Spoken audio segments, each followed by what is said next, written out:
Ku Lwokuna lwa Ssabbiiti ewedde twakulaga emboozi y'okutiwa kwa Sowed Egumbye eyakubibwa amasasi ab'ebyokwerinda e Kamuli nga bamulumiriza okuba nti y'omu ku bantu abaali balumbye amaka g'omubaka w'ekitundu ekyo Martin Muzaale. Era poliisi yategeeza nga bano bwe bataali batuuze b'omu kitundu kino nga bwe baali badduka bwe yagezaako okubayimiriza ne bagaana kwe kusalawo okukuba amasasi agaakwata Sowed. Era amasasi gaakubiddwa mu mbeera eyo emmotoka ezimu ne zidduka eno eyabaddemu omugenzi neeyimirira. Twategeezebwa ng'omugenzi bwe yali bba wa Sarah Owuom avuganya ku bwa ssentebe wa disitulikiti eno ku kadi ya NRM era ng'omugenzi ye yali avujjirira kampeyini za mukyala we. Mu kwogera kwe, Sarah Owuom kati nnamwandu alumiriza omubaka wa Parliament ow'ekitundu kino Martin Mugabi Muzaale okubeera emabega w'okufa kwa bba. Agamba nti ono azze asuubiza okukola bbaawe ekikyamu olw'obutamuwagira. Muzaale yasitula olutalo yasooka yapanga olukwe bagema Sowed bamusiba.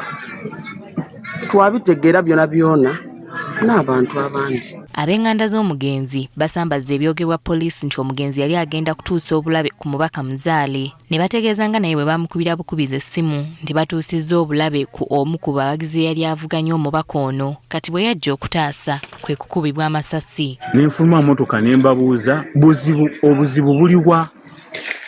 Tetulina bisi, tetuzze kulwana, tubadde mu kkubo.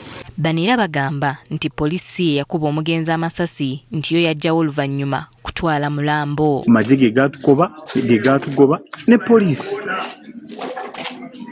Si muntu wa bulijjo naye magye ge baakozesa okutukola ekyo okutta Sowed. Kati Sarah Owuom mweraliikirivu ku kikyagenda okuzzaako kubanga omugenzi yabadde avujjirira kampeyini ze ku kifo kye yeegwanyiza ekya LC5.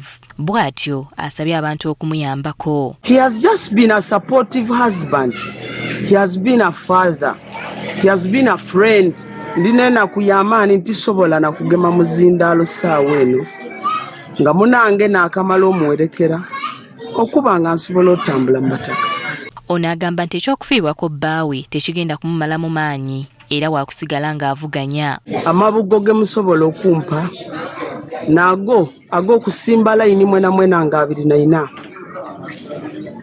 mulonde nze. Kati bano baagala bafune obwenkanya ku nfa y'omuntu waabwe kubanga poliisi egamba nti tesobola kuyingira mu nsonga zaabwe. Ni Okimulamba yayemerera yakukoba ati olw'omulimu gwange tisobola kubeikiriza kukola complaint. Bwe twogeddeko n'omubaka w'ekitundu kino Martin Muzaale ategeezezza nti kituufu yalumbibwa kyokka n'ategeeza nti enfa y'omusajja ono yakosa nnyo obululu bwe kubanga bakimukakaatikako nti ye yamusse. Waire okuva kw'omuvugo oyo kutukosisa obululu bwaife bungi bwe tuluzinza olw'okubanga abantu bamaze babakoba mbu ffe twamwise ifo tuziramu. Poliisi egamba nti ye ekyagenda mu maaso n'okunoonyereza ku mbeera eno.